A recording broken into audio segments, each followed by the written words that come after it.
సిద్ధు తులసి పెయింటింగ్ని చాలా యూనిక్గా వేయడంతో అందరూ కూడా సిద్ధు పెయింటింగ్కి ఎంతగానో ఇంప్రెస్ అవుతూ ఉంటారు. మరోవైపు జై కూడా జాను పెయింటింగ్ని చాలా అద్భుతంగా గీస్తాడు. అందరూ కూడా సిద్ధుకి జైకి చప్పట్లు కొడుతూ ఉంటారు. స్టేజ్ మీద యాంకర్ మాట్లాడుతూ ఇప్పుడు మునుస్వామి గారు స్టేజ్ మీదకు వచ్చి ఎవరు విన్ అయ్యారో మనకు అనౌన్స్ చేస్తారు, వాళ్ళే ₹1,00,000 గెలుచుకుంటారు అని చెప్పి యాంకర్ మాట్లాడుతూ ఉంటుంది. ఇక దాంతో మునుస్వామి స్టేజ్ మీదకి వస్తాడు. మునుస్వామి సిద్ధు చెయ్యి జై చెయ్యి పట్టుకొని ఉంటాడు. ఇక అప్పుడు కనిష్క ఎట్టి పరిస్థితులను ఆ సిద్ధు తులసి మాత్రం విన్నవడానికి వీల్లేదు అని చెప్పి అనుకుంటూ ఉంటుంది. ద విన్నర్ ఈస్ సిద్ధు అంటూ మునుస్వామి సిద్ధు చేతిని పైకెత్తుతాడు. ఇక దాంతో అందరూ కూడా చప్పట్లు కొడుతూ ఉంటారు. లక్ష్మి, శ్రీనివాస్ వీళ్ళంతా కూడా చాలా హ్యాపీగా ఫీల్ అవుతూ ఉంటారు. జై జానుతో సారీ జాను, మనం ఓడిపోయాం అని అంటూ ఉంటే ఇట్స్ ఓకే సార్, నిజానికి నేను కూడా అక్క వాళ్ళు గెలవాలనే కోరుకున్నాను. మనం గెలిచినా గెలవకపోయినా మన మధ్య ఒక అండర్స్టాండింగ్ ఉంది. మీరు నన్ను ఎంతగానో ప్రేమిస్తున్నారు, నేను కూడా మిమ్మల్ని ఎంతగానో ప్రేమిస్తున్నాను. కానీ అక్కకు సిద్ధుకి మధ్య ఆ అండర్స్టాండింగ్ లేదు. కనీసం ఈ కాంపిటీషన్లో గెలిస్తే అయినా వాళ్ళ మధ్య ఒక అండర్స్టాండింగ్ ఏర్పడుతుందని నేను అనుకున్నానని చెప్పి జాను జైతో అంటూ ఉంటుంది. ఇక దాంతో జై, ఈరోజు నేను ఈ కాంపిటీషన్ ఓడిపోయానంటే దానికి కారణం ఆ విశ్వగాడు.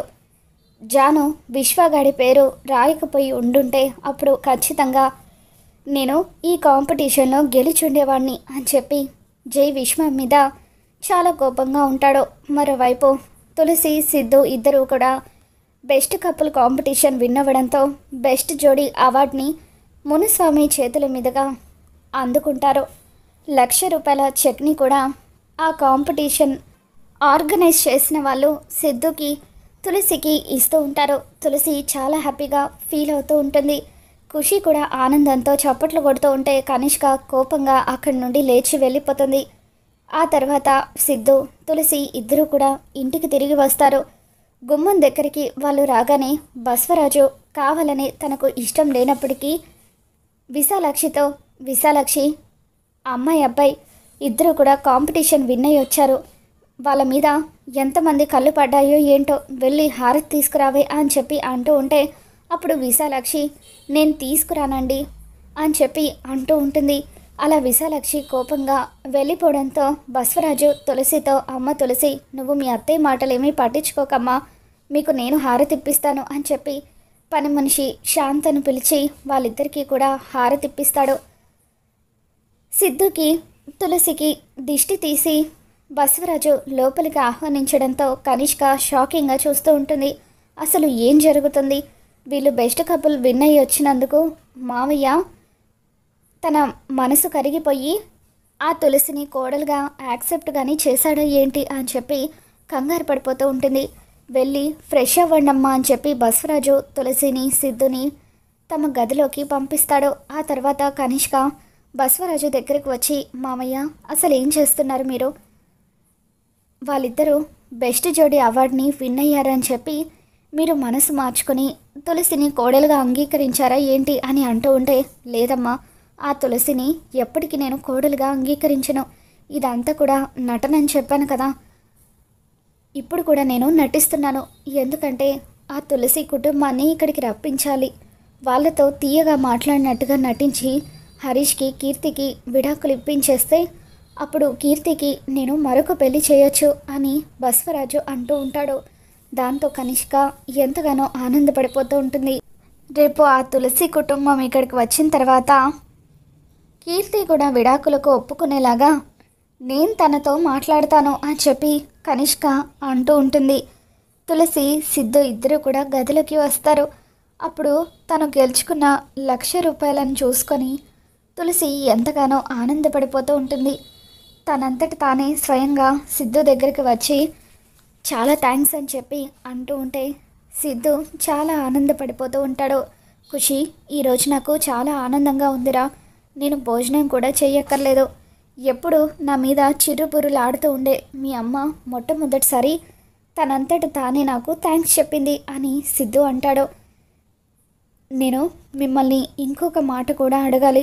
ఈ 1,00,000 నేను మా అమ్మ వాళ్ళకి ఇద్దామనుకుంటున్నాను అని తులసి అంటూ ఉంటే, అలాగే ఇవ్వు తులసి, అవి నీ డబ్బులు, నీ ఇష్టం వచ్చినట్టుగా వాటిని ఖర్చు పెట్టుకోవచ్చు అని చెప్పి నా పర్మిషన్ అడగాల్సిన అవసరం లేదని సిద్ధు అంటూ ఉంటాడు.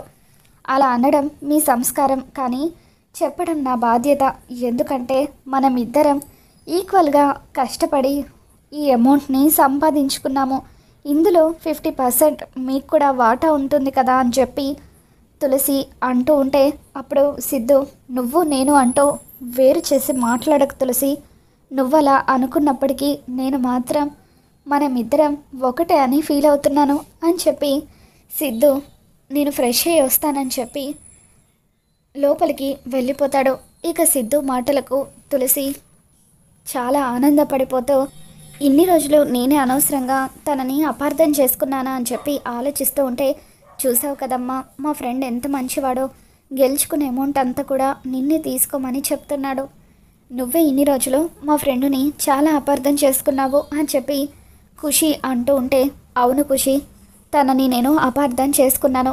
కానీ ఆ రోజు నా మెడలో బలవంతంగా తాళి కట్టిన విషయం గురించే నేను తనని క్షమించలేకపోతున్నాను అని చెప్పి తులసి ఖుషికి చెప్తూ ఉంటుంది.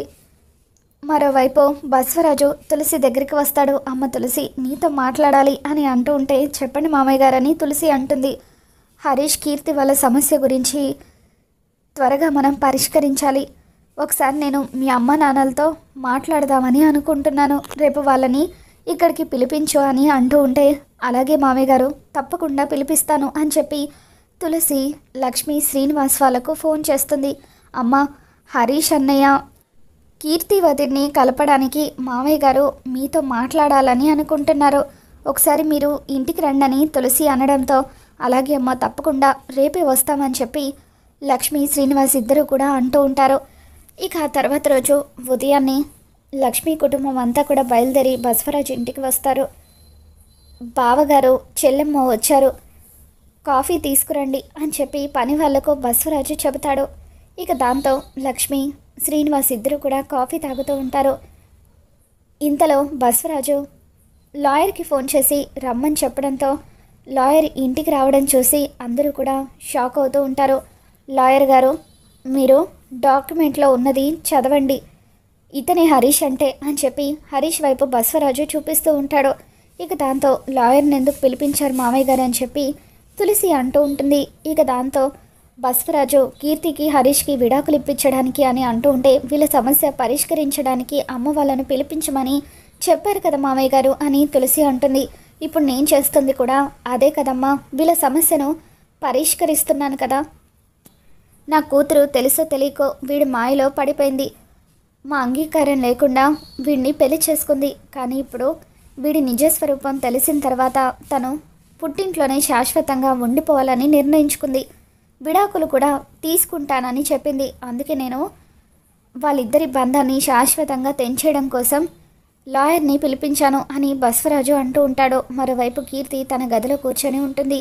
ఇకప్పుడు కనిష్క కావాలని కీర్తి దగ్గరికి వచ్చి, కీర్తి, ఆ హరీష్ తన తల్లిదండ్రులను తీసుకొని మన ఇంటికి వచ్చాడు.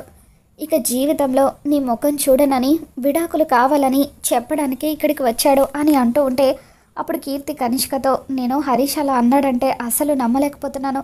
ఒకప్పుడు నన్ను ప్రాణానికి ప్రాణంగా ప్రేమించిన హరీష్ ఇప్పుడు నేను వద్దని చెప్పి విడాకులు కావాలని ఇక్కడికి వచ్చాడా? అయినా అతను నన్ను విడాకులు అడగడం ఏంటి? నేనే అతనికి విడాకులు ఇస్తాను, అతని మొహం మీద చెప్పేస్తాను అని చెప్పి కీర్తి కిందకు వస్తుంది. కీర్తి కిందకు వచ్చిన తర్వాత బసవరాజు, అమ్మ కీర్తి, నీ నిర్ణయం ఏంటో చెప్పు అని అంటూ ఉంటాడు. ఇక దాంతో కీర్తి హరీష్ వైపు చూస్తూ, అనవసరంగా నువ్వు ఇలాంటి వాడివని తెలియక నిన్న ఆ రోజు పెళ్లి చేసుకొని నేను చాలా పెద్ద తప్పు చేశాను. నేను ఇంట్లో నుండి వచ్చేస్తూ ఉంటే ఒక్కసారి కూడా నువ్వు నన్ను ఆపలేకపోయావు. నీలాంటి వాడితో కలిసి ఉండడం అనవసరం. ఇవిగో విడాకులు, వెళ్ళి ఎక్కడైనా అడుక్కు తిను. ఇన్ని రోజులు నీకు ఏ పని చేత కాకపోయినా నీతో నేను కలిసున్నాను చూడు, అందుకు నాకు తగిన బుద్ధి చెప్పావు అని చెప్పి కీర్తి హరీష్ని అసహించుకుంటూ విడాకుల పేపర్స్ని హరీష్ మోకాన కొట్టి లోపలికి వెళ్ళి ఎంతగానో బాధపడుతూ ఉంటుంది. ఇక దాంతో లక్ష్మీ శ్రీనివాస్ ఇద్దరు కూడా బసవరాజుతో బావగారు పిల్లలు తెలుసో తెలియకో అలా మాట్లాడుతూ ఉంటే పెద్దవాళ్ళుగా వాళ్ళని కలపాల్సిన బాధ్యత మన మీద ఉంది. తప్పుల గురించి ఒప్పుల గురించి మనం చెప్తేనే కదా వాళ్ళు తెలుసుకోగలరు అని చెప్పి అంటూ ఉంటే ఏంటండి ఇంకా చెప్పేది, నా కూతురు ఇంకా ఆ ఇంటికి వచ్చి బాధపడుతూ ఉంటే నేను చూస్తూ ఉండాలా? వీడికి ఒక్క పని కూడా చేత కాదు, పిల్లల్ని పోషించడం కూడా తెలీదు. ఇటువంటి వాడితో నా కూతుర్ని కలిసి ఉండమని ఎలా చెప్పాలి? ఇప్పటికైనా అది దాని తప్పు తెలుసుకుంది, నాకు అంతే చాలు. నా కూతురు జీవితం కంటే నాకు ఏది ముఖ్యం కాదు. విడాకుల నోటీసులు మీ ఇంటికి వస్తాయి, అప్పుడు కోర్టుకు వచ్చి కేసు అటెండ్ అవ్వండి అని చెప్పి బసవరాజు లక్ష్మి వాళ్ళను అక్కడి నుండి పంపించేస్తాడు. హరీష్ కీర్తి ఇద్దరు కూడా విడిపోతూ ఉండడంతో లక్ష్మి శ్రీనివాస్ ఇద్దరు కూడా బాధగా అక్కడి నుండి వెళ్ళిపోతారు. మరోవైపు తులసి అమ్మ నాన్న ఇద్దరు కూడా అన్నయ్య వదిన విడిపోతున్నారని చాలా బాధపడుతున్నారు. ఎలాగైనా సరే వాళ్ళను కలపాలి అని ఆలోచిస్తూ ఉంటుంది. ఏమైంది తులసి అని చెప్పి సిద్ధు అడుగుతూ ఉంటాడు. జరిగింది మొత్తం కూడా తులసి సిద్ధుకి చెప్తూ ఉంటుంది. ఏంటి నాన్న అంత పని చేశారా అని సిద్ధు షాక్ అవుతూ ఉంటాడు. అవును సిద్ధు, ఎలాగైనా సరే అన్నయ్యని వదిన్ని మనమే కలపాలి. ఒకప్పుడు వాళ్ళు ప్రాణం కంటే ఎక్కువగా ప్రేమించుకున్నారు.